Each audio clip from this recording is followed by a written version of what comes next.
Yesus yang begitu besar kepada kami Tuhan, maka kami akan meninggikan Engkau Tuhan lebih lagi ya Bapa.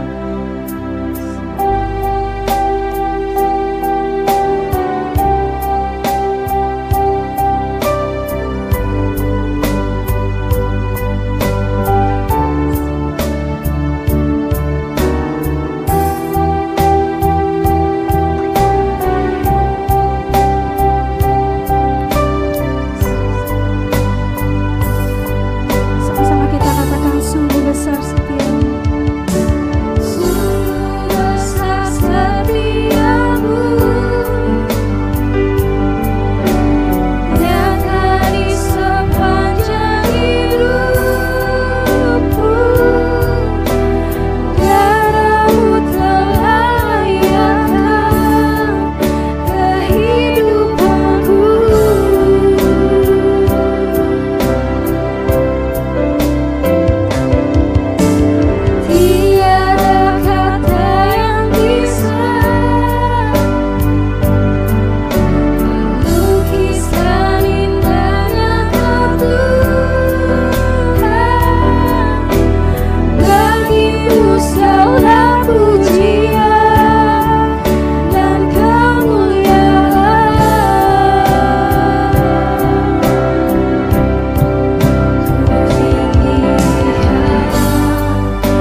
Shalom saudara, saya percaya hari ini kita semua dalam keadaan yang baik dan luar biasa.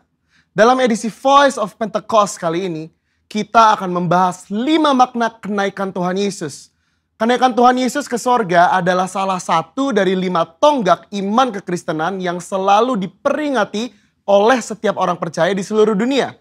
Kelima hal tersebut adalah kelahiran Kristus, kematian Kristus, kebangkitan Kristus, kenaikan Kristus, dan pencurahan Roh Kudus. Kelima peristiwa tersebut bukan sekedar cerita, melainkan sejarah yang sudah dan benar-benar terjadi, yang merupakan bagian dari rencana dan kehendak Tuhan atas dunia agar semua manusia boleh mengalami kasih, pemulihan, dan keselamatan. Hari ini kita akan melihat kebenaran-kebenaran utama tentang kenaikan Tuhan Yesus ke sorga. Yang pertama, menyatakan kesempurnaan pekerjaan dan karya penebusannya di muka bumi. Kenaikan Tuhan Yesus menandai bahwa ia telah menyelesaikan dengan sempurna tugas yang diberikan oleh Bapa untuk turun ke dunia dan menjadi sama dengan manusia, untuk menebus dan menyelamatkan umat manusia yang telah jatuh dalam dosa. Banyak orang menganggap iman Kristen itu bodoh karena menjadikan manusia sebagai Tuhan. Tetapi iman Kristen tidak seperti itu. Karena iman Kristen percaya bahwa Yesus adalah Tuhan. Dia datang berinkarnasi menjadi manusia, lalu setelah kebangkitannya, dia kembali kepada kemuliaan keilahiannya. Yang kedua, menyediakan tempat yang kekal bagi orang percaya. Yohanes 14 ayat 2 mengatakan kenaikan Tuhan Yesus ke sorga adalah bukti bahwa sorga itu nyata dan bukan hanya sekedar fiktif belaka. Tuhan sudah menyediakan tempat bagi kita di sorga. Tetapi perlu dicatat bahwa tidak semua orang di dunia ini bisa masuk sorga. Hanya mereka yang sungguh-sungguh percaya, hidup kudus, dan menaati firman-Nya yang akan masuk sorga. Yang ketiga, menjadi imam besar, agung, dan pengantara bagi perjanjian yang baru. Di dalam Ibrani 4 ayat 14-16, Ibrani 7 ayat 25, dan Ibrani 9 ayat 15 menunjukkan betapa sempurnanya kasih, pengorbanan, dan anugerah Tuhan atas hidup kita sebagai orang percaya. Alkitab menyatakan bahwa di sorga kita memiliki imam besar agung yang senantiasa mendengar doa dan permohonan kita. Karena dia selalu menjadi pengantara bagi pengampunan dosa ketika kita datang menghadap tahta kasih karunia-Nya. Yang keempat, menyatakan kedatangannya yang kedua kali. Janji tentang kedatangan Kristus yang kedua kali diteguhkan kembali, bahkan dinyatakan dengan cara seperti apa Yesus akan datang kembali. Yaitu turun dari langit seperti ia naik dan disaksikan oleh semua orang, terutama murid-muridnya. Hari-hari ini kita sedang menantikan janji itu digenapi oleh Tuhan. Kedatangan Tuhan Yesus sudah semakin dekat. Pertanyaannya adalah, sudahkah kita menjadi murid yang siap menyambut kedatangan Tuhan Yesus? Alkitab berkata bahwa tidak ada yang tahu akan hari kedatangan Tuhan. Karena itu, mari kita senantiasa berjaga-jaga dan siap sedia menantikan kedatangannya. Yang kelima, mencurahkan Roh Kudus untuk menyertai orang percaya sampai kesudahan zaman. Tanpa kenaikan Yesus, tidak akan pernah ada peristiwa luar biasa yang dampaknya mengguncangkan dunia sampai saat ini. Yaitu peristiwa Pentakosta, pencurahan Roh Kudus. Semua ini telah dijanjikan Tuhan sebelum ia terangkat. Bahwa mereka akan menerima kuasa Roh Kudus untuk menjadi saksi Kristus dari Yerusalem, Yudea, Samaria, dan sampai ke ujung bumi. Tapi kuncinya Yesus harus naik ke sorga sehingga Roh Kudus turun. Kenaikan Yesus menunjukkan bahwa dimulainya satu era yang baru di mana Allah tidak hanya mengurapi orang-orang tertentu, tetapi Allah mau tinggal dan memenuhi setiap diri orang percaya untuk dipakainya sebagai alat bagi kemuliaannya. Kenaikan Yesus ke sorga menjadi jalan bagi tergenapinya kitab Yohanes 14 ayat 12 yang berkata, Aku berkata kepadamu, sesungguhnya barang siapa percaya kepadaku, ia akan melakukan juga pekerjaan-pekerjaan yang aku lakukan. Bahkan pekerjaan-pekerjaan yang lebih besar daripada itu. Sebab aku pergi kepada Bapa. Tuhan Yesus rindu untuk memakai setiap orang percaya. Dia ingin menyatakan kuasa dan kemuliaannya melalui kehidupan kita. Itu sebabnya dia harus naik ke sorga. Sehingga oleh karena karya Roh Kudus yang mengurapi, membaptis dan memenuhi kita, maka semua rencana dan kehendak Allah itu boleh terlaksana dan tergenapi. Sudahkah saudara dipenuhi Roh Kudus? Sudahkah saudara dibaptis oleh Roh Kudus dengan tanda awal berbahasa roh? Dan sudahkah saudara berjalan tiap hari dalam kuasanya? Karena untuk itu semua Tuhan Yesus naik ke surga. Saya percaya kita akan semakin sungguh-sungguh untuk menggenapi dan melaksanakan kehendak dan rencana Tuhan atas hidup kita. Saudara, untuk penjelasan lebih lanjut dari tim teologi kami, silakan klik link yang ada di atas atau scan QR Code yang tersedia. Salam integritas. Tuhan Yesus memberkati.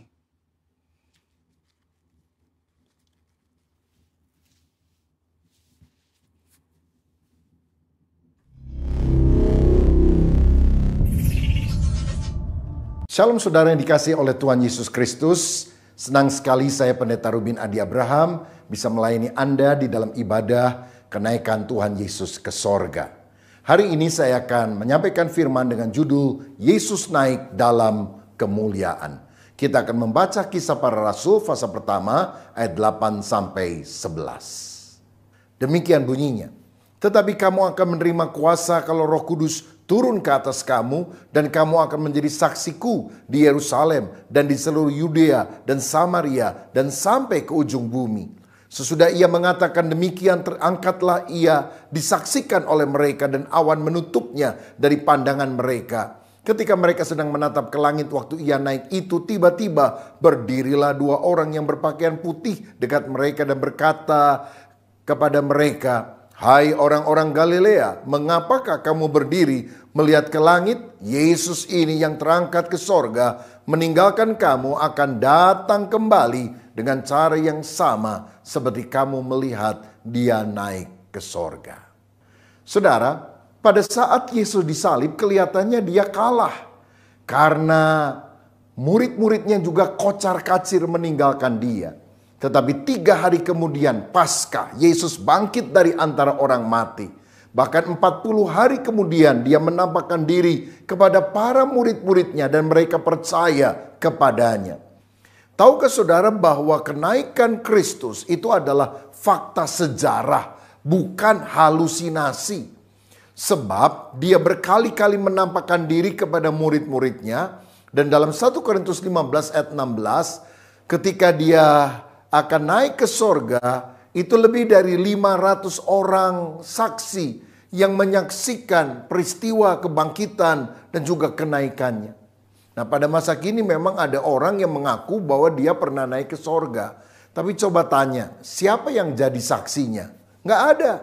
Padahal menurut hukum Taurat, sebuah perkara baru dinyatakan benar bila ada minimal 2 atau 3 orang saksi.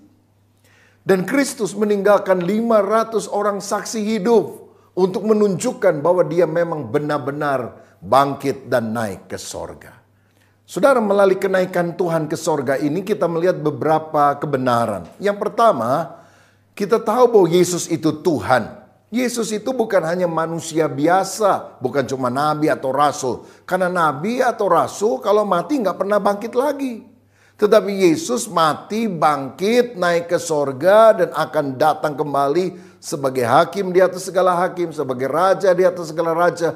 Karena dia adalah Tuhan. Tuhan artinya penguasa segala-galanya atas alam semesta, bahkan atas sorga. Dalam Kisah Rasul 2 ayat 36, dalam khotbah yang disampaikan oleh Simon Petrus di hari Pentakosta, dia berkata, jadi seluruh kaum Israel harus tahu dengan pasti bahwa Allah telah membuat Yesus yang kamu salibkan itu menjadi Tuhan dan Kristus. Ini menunjukkan ketuhanan Kristus yang tidak bisa digugat. Bahkan Alkitab sebetulnya menjelaskan berulang-ulang tentang ketuhanan Yesus. Dalam Yohanes 1 ayat 1-3, firman Tuhan berkata, pada mulanya adalah firman, firman itu bersama-sama dengan Allah, dan firman itu adalah Allah. Ia pada mulanya bersama-sama dengan Allah, segala sesuatu dijadikan oleh Dia, dan tanpa Dia, Kristus, tidak ada suatu pun yang telah jadi dari segala yang telah dijadikan. Saudara, firman itu bersama-sama dengan Allah, dan firman itu adalah Allah. Dan sang firman itu yaitu Yesus yang menjadikan segala alam ciptaan. Berarti kan dia Tuhan. Kalau bukan Tuhan, kalau cuma manusia biasa, bagaimana dia bisa menjadikan matahari, bulan, bintang, langit, bumi?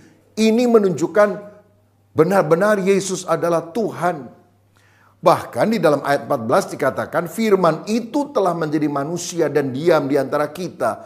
Dan kita telah melihat kemuliaannya, yaitu kemuliaan yang diberikan kepadanya sebagai anak tunggal Bapa, penuh kasih karunia dan kebenaran. Firman itu yang telah menciptakan segala sesuatu menjadi manusia. Dialah Yesus Kristus yang kita sembah. Saudara, ketuhanan Yesus juga diakui oleh manusia, oleh murid-muridnya. Misalnya dalam Yohanes pasal 20 ketika Thomas tidak percaya akan kebangkitan Yesus dan berkata, sebelum aku mencucukkan jariku kepada bekas lukanya, aku nggak percaya. Tiba-tiba Tuhan menampakkan diri dan Thomas kaget. Dan di dalam ayat ke-28 Thomas berkata, ya Tuhanku dan Allahku. Thomas mengakui Yesus sebagai Tuhan, sebagai Allah. Dan Yesus tidak menolak pengakuan itu. Karena memang sejatinya dia adalah Tuhan dan Allah. Karena dalam Yohanes 13 ayat 13 Yesus berkata begini, kamu menyebut aku guru dan Tuhan, dan katamu itu tepat sebab memang akulah guru dan Tuhan, Lord, penguasa atas alam semesta, Tuhan di atas segala Tuhan, Raja di atas segala Raja. Dia penguasa segalanya. Saudara, Yesus memiliki segala kuasa di bumi dan di sorga. Dalam Matius 28 ayat 18 dia berkata, kepadaku telah diberikan segala kuasa di sorga dan di bumi. Kalau dia bukan Tuhan, bagaimana dia bisa bangkit dari antara orang mati? Bukankah Allah saja sang sumber kehidupan yang bisa melakukannya? Bahkan Filipi 2 ayat 9-11 mengatakan bahwa nama Yesus adalah nama di atas segala nama, yang olehnya setiap lutut akan bertelut, semua lidah akan mengaku bahwa Yesus Kristus adalah Tuhan untuk kemuliaan Allah Bapa. Yesus adalah Tuhan. Tuhan sanggup mendengar doamu. Dan hari ini kalau engkau percaya, di dalam nama Yesus kesembuhan mengalir dalam hidup saudara. Dalam nama Yesus pemulihan Tuhan akan kerjakan di dalam hidup saudara. Karena itu yakinlah, Yesus naik ke sorga aja bisa, apalagi menolong saudara, apalagi memberkati saudara, apalagi menyembuhkan penyakit saudara, pasti bisa. Berseru kepada dia, dia tidak jauh, dia hanya sejauh doa. Dan kalau kita sungguh berharap kepada dia, pergumulanmu akan diatasi oleh pertolongan Tuhan. Haleluya. Yang kedua, saudara sekalian, melalui kenaikannya, maka kita tahu bahwa Yesus itu bukan hanya Tuhan, tetapi Yesus juga adalah sang pemilik sorga. Sorga itu nyata. Beberapa orang bilang, oh sorga itu cuma dongeng. Lah kalau sorga dongeng, waktu Yesus naik ke sorga, kemana dong dia, saudara? Berarti sorga itu benar-benar ada, sorga adalah sebuah tempat. Dan Yesus adalah pemilik sorga yang datang ke dunia untuk melaksanakan misinya dan kemudian dia kembali ke sorga. Karena dalam Yohanes 3 ayat 13 dikatakan tidak ada seorang pun yang telah naik ke sorga selain daripada dia yang telah turun dari sorga, yaitu anak manusia. Jadi kalau bukan karena Yesus yang turun dari sorga untuk menyelamatkan manusia, maka tidak ada orang yang bisa naik ke sorga. Semuanya harus percaya kepada dia baru bisa masuk sorga. Nah saya percaya Tuhan ingin kita manusia masuk ke sorga. Jangan sampai masuk neraka. Karena neraka itu tempat yang sangat mengerikan. Ada lautan api yang tak terpadamkan. Dan sifatnya kekal selama-lamanya. Beberapa orang bilang, oh neraka itu sebetulnya tidak ada. Karena Tuhan itu penuh kasih. Bagaimana Tuhan bisa menciptakan neraka? Tapi ingat saudara, dia bukan hanya Allah yang penuh kasih, dia juga Allah yang kudus, yang tidak kompromi dengan dosa. Orang berdosa akan dihukum di dalam neraka. Walaupun sejatinya neraka itu adalah tempat penghukuman bagi si iblis, bukan bagi manusia. Tapi kalau manusia ikut kepada si iblis, menjadi anak buahnya, maka dia akan dibawa juga masuk ke dalam neraka oleh si jahat tersebut. Karena itu Tuhan mau kita sungguh bertobat. Dalam Lukas 19 ayat 10 firman Tuhan berkata, sebab anak manusia datang untuk mencari dan menyelamatkan yang hilang. Inilah tujuan Yesus datang ke dunia, untuk menyelamatkan kita dari dosa, menebus kita dengan darahnya, supaya kita tidak masuk neraka, tempat penghukuman abadi, tetapi masuk ke dalam sorga, tempat yang sangat indah. Nah, kita mencatat bahwa ibu kota sorga itu namanya adalah Yerusalem Baru. Dan tempat itu sangat luar biasa. Misalnya dalam Wahyu 21 ayat 11 dikatakan, kota itu penuh dengan kemuliaan Allah. Dan cahayanya sama seperti permata yang paling indah, bagaikan permata yaspis jernih seperti kristal. Ayat 21, dan ke-12 pintu gerbang itu adalah 12 mutiara. Setiap pintu gerbang terdiri dari satu mutiara, dan jalan-jalan kota itu dari emas murni, bagaikan kaca bening. Dari sini kita melihat sorga itu sangat fantastis. Dinding-dinding atau temboknya saja terbuat dari macam-macam batu permata. Pintu gerbangnya terbuat dari mutiara yang sangat besar. Jalannya terbuat dari emas. Itu melukiskan gambaran sorga dengan kata-kata yang sangat indah, yang sulit diungkapkan dengan bahasa manusiawi. Dan kita akan masuk ke dalam sorga yang mulia itu. Oh, betapa luar biasanya. Kita akan melihat muka dengan muka. Dan ini bukan hanya soal lihat-lihatan, tapi menunjukkan keakraban satu dengan yang lain. Kita akan mengenal Tuhan secara luar biasa. Alkitab juga berkata di sorga kita akan beribadah kepada Tuhan. Tentu saja ini bukan hanya bermakna nyanyi-nyanyi. Seperti kalau kita pikir beribadah di dunia artinya ke gereja. Di sorga nggak ada gereja, di sorga nggak ada bait suci. Karena hadirat Tuhan memenuhi seluruh sorga, sehingga itulah bait suci Allah. Dimanapun orang melakukan pekerjaan, pelayanan, atau apapun, itu adalah sebuah ibadah bagi Tuhan. Bahkan kita akan memerintah bersama dengan Kristus selama-lamanya. Kita akan jadi raja yang berada di bawah pengawasan raja di atas segala raja. Berarti di sorga akan ada kerajaan-kerajaan. Ada banyak pekerjaan-pekerjaan. Oh, sesuatu yang sangat luar biasa itu akan kita alami dalam kerajaan sorga. Karena itu percaya kepada Yesus. Dia sang pemilik sorga. Kalau yang menjanjikan saudara masuk sorga itu manusia, atau pemimpin agama tertentu yang dia sendiri juga belum tentu yakin masuk sorga, bagaimana mungkin? Tapi kalau sang pemilik sorga yang punya sorga janji, kalau kamu percaya kepada kamu, kamu tidak akan binasa, melainkan beroleh hidup yang kekal. Karena akulah jalan, kebenaran, dan hidup. Tidak seorang pun sampai kepada Bapa kecuali melalui aku. Hari ini saya menantang saudara, siapa yang masih ragu, kalau engkau mati, engkau masuk sorga atau masuk neraka, bukalah hatimu, bertobatlah dan berdoa, Tuhan Yesus, ampuni dosa saya. Saya mengaku bahwa Yesus adalah juru selamat, sang pemilik sorga. Saya percaya kepadamu. Dan Tuhan akan menyelamatkan saudara saat ini juga. Haleluya. Yang ketiga saudara, melalui kenaikan Yesus dalam kemuliaan sorgawi, maka kita tahu bahwa Yesus bukan hanya Tuhan, Yesus bukan hanya pemilik sorga, tapi Yesus juga adalah pembaptis dengan Roh Kudus. Dalam Kisah Rasul 1 ayat 5, pernah dicatat bahwa Yohanes Pembaptis bilang, aku membaptis kamu dengan air, tapi nanti Yesus yang akan membaptis kamu dengan Roh Kudus. Saudara-saudara, bahkan sebelum Yesus naik, dia pernah berkata dalam Yohanes 16 ayat 7, namun benar yang kukatakan ini kepadamu adalah lebih berguna bagi kamu jika aku pergi. Sebab jikalau aku tidak pergi, penghibur itu tidak akan datang kepadamu. Tetapi jikalau aku pergi, aku akan mengutus dia atau Roh Kudus itu kepadamu. Saudara sekalian, Yesus naik, Roh Kudus turun. Itu artinya Yesus naik untuk menyiapkan sorga bagi kita. Tapi kemudian Roh Kudus turun untuk menyiapkan kita bagi sorga. Tuhan menyiapkan tempat untuk kita di sorga. Tapi Roh Kudus memperlengkapi kita supaya kita layak berada bersama dengan Yesus di dalam kerajaan sorga.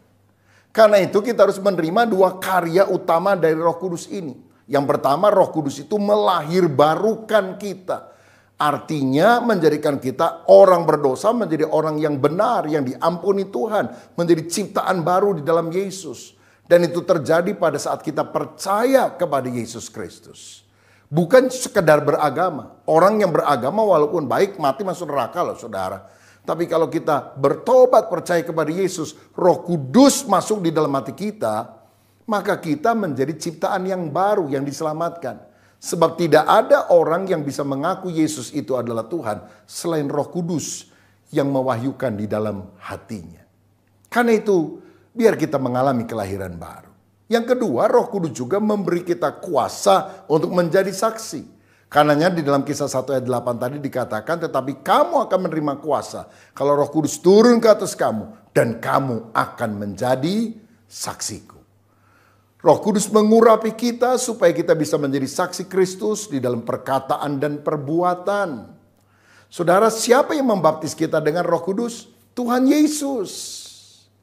Dan apa tanda awal bagi orang yang dibaptis dengan Roh Kudus? Berkata-kata di dalam bahasa roh. Ini bahasa yang tidak bisa dipelajari oleh manusia, yang diberikan oleh Tuhan sendiri. Itulah karunia Tuhan supaya kita bisa meneguhkan iman atau batin kita waktu kita berdoa menyembah Tuhan di dalam roh dan kebenaran. Banyak orang mengejek, menghina karena mereka belum mengalami pengalaman Pentakosta ini. Saya berdoa, saudara yang belum dibaptis Roh Kudus dan belum mendapatkan tanda awal berkata-kata di dalam bahasa roh, mintalah kepada Tuhan.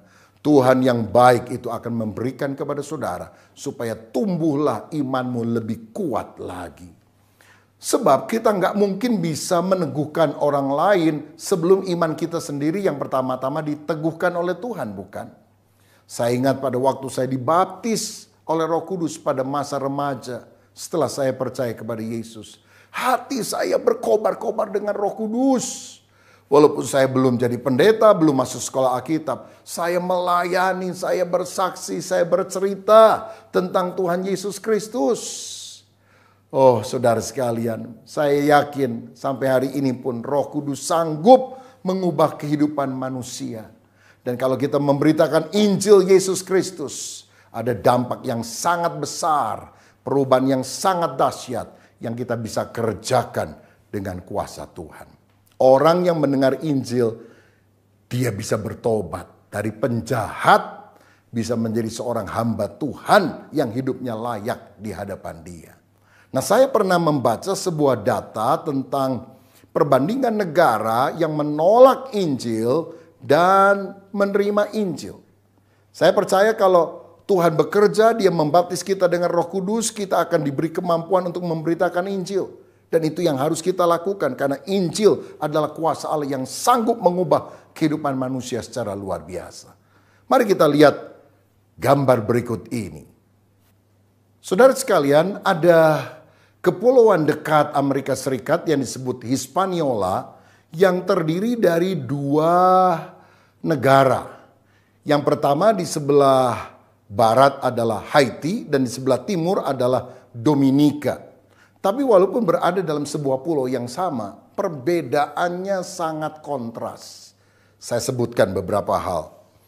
Orang di Haiti berbahasa Prancis, sedangkan di Dominika berbahasa Spanyol. Penduduk Haiti 9 juta, penduduk Dominika itu 10 juta, tidak terlalu jauh beda. Tapi 80% orang Haiti penyembah berhala, voodoo. Sedangkan 95% orang Dominika beragama Kristen. Haiti adalah negara termiskin di barat, sedangkan Dominika adalah negara yang makmur. Pendapatan per kapitanya 10 kali lebih besar daripada Haiti. Saudara, pada tahun 2010 terjadi gempa bumi yang besar di pulau tersebut dan 300.000 orang meninggal di Haiti. Dan lebih kurang 1,5 juta orang kehilangan tempat tinggal.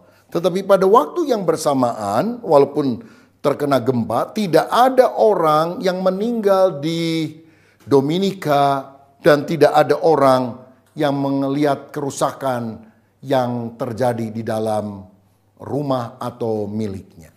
Saudaraku, apa yang membedakan antara Haiti dan Dominika secara kontras? Ternyata Haiti itu penyembah voodoo, penyembah berhala, mereka melakukan ritual telanjang, pengorbanan anak, seringkali trans, kesurupan pada waktu mereka melakukan tarian daerah, kemasukan arwah, mereka percaya kepada zombie, roh teritorial, melakukan hubungan biseksual, dan mereka punya perayaan homoseksualitas yang bertentangan dengan firman Tuhan tentunya.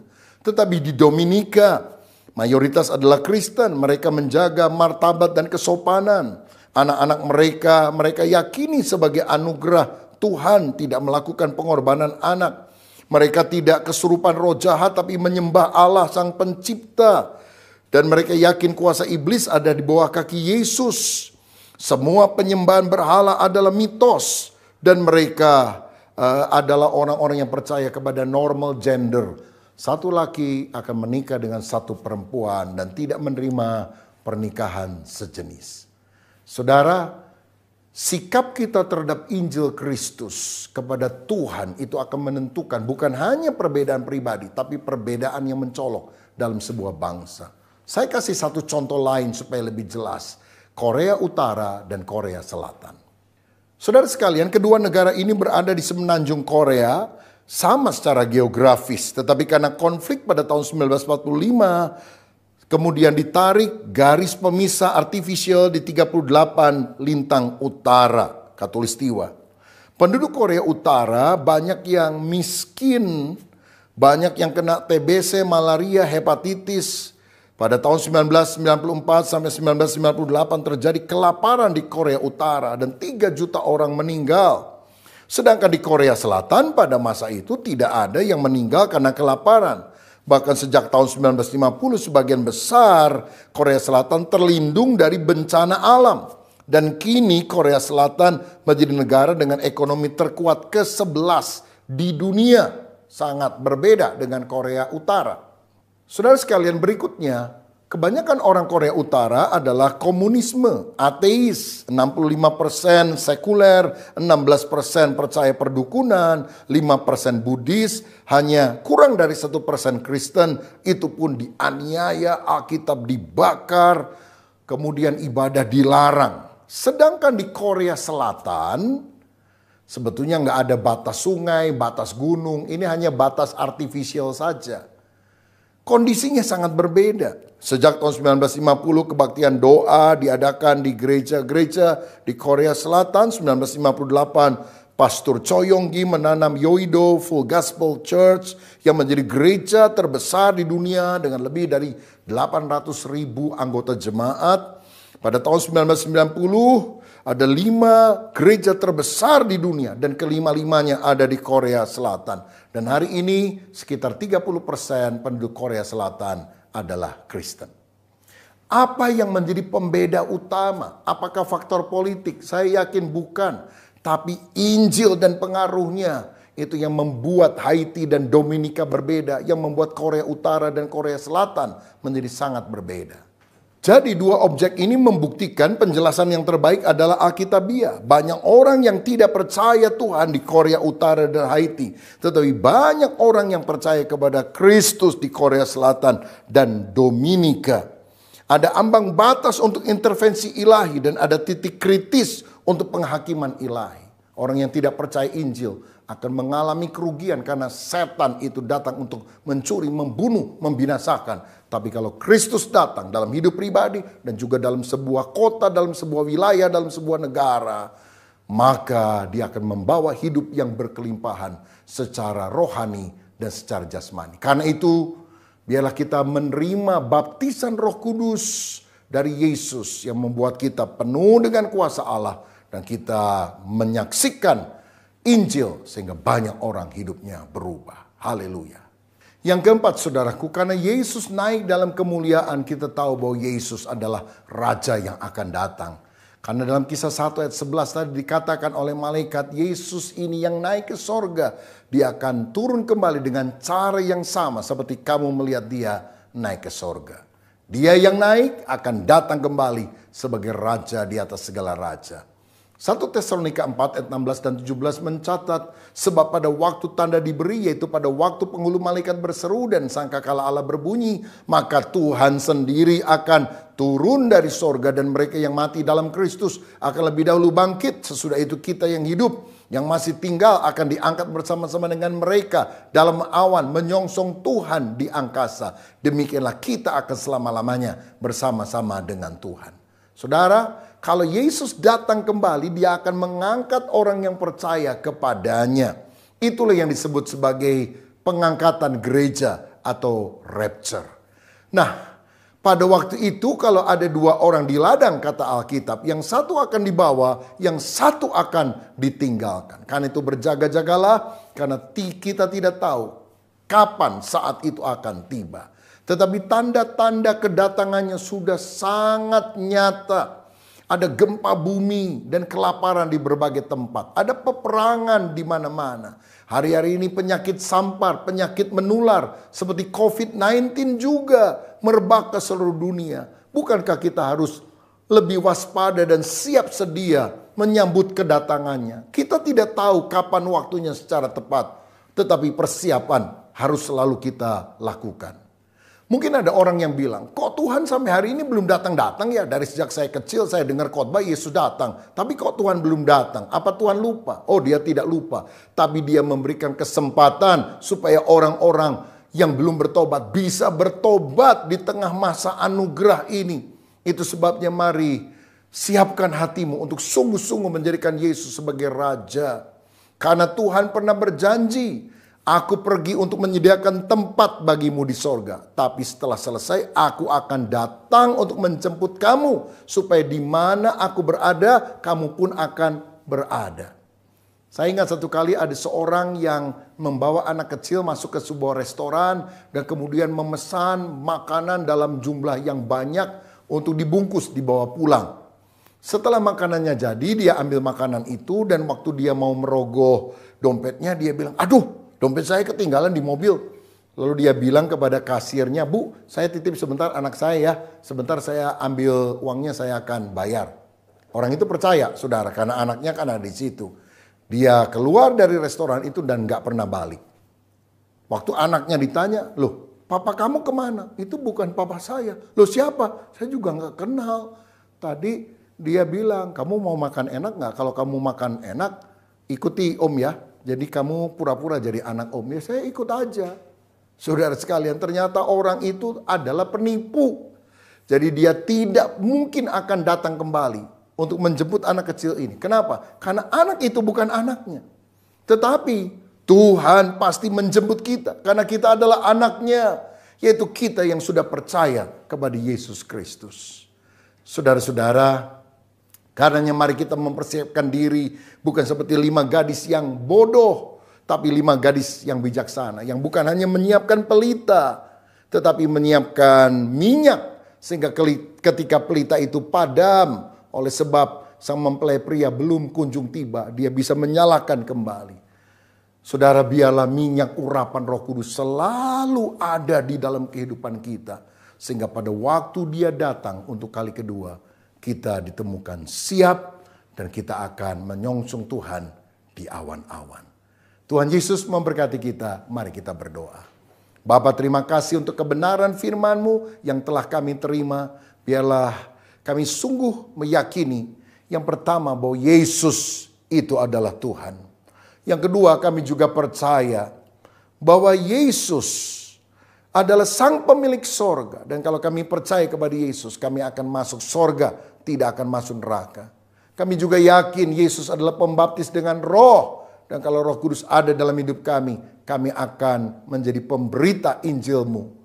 Dan kami juga yakin bahwa Yesus Raja yang akan datang. Biar kami hidup di dalam kekudusan, mempersiapkan diri, menyambut kedatangan kembali. Berkat-Mu atas kami semua, di dalam nama Tuhan Yesus Kristus. Haleluya. Amin. Tuhan Yesus memberkati. Mari saudara-saudara, kita kita akan mengakhiri ibadah pada minggu ini dan kita siapkan hati kita untuk menerima berkat. Terimalah dan bawalah berkat, kasih karunia, damai sejahtera, sukacita, serta kebenaran yang berlimpah-limpah dan perlindungannya. Di dalam nama Yesus, dalam persekutuan dengan Roh Kudus, demi kemuliaan Allah Bapa di surga yang senantiasa menyertai kita, bahkan sampai kedatangan Tuhan Yesus yang kedua kali, mengangkat kita ke awan-awan mulia, untuk masuk dalam perjamuan domba sebagai mempelai kudus. Mari kita yang percaya katakan, amin. Tuhan Yesus memberkati. Selamat minggu saudara. Selamat hari minggu saudara.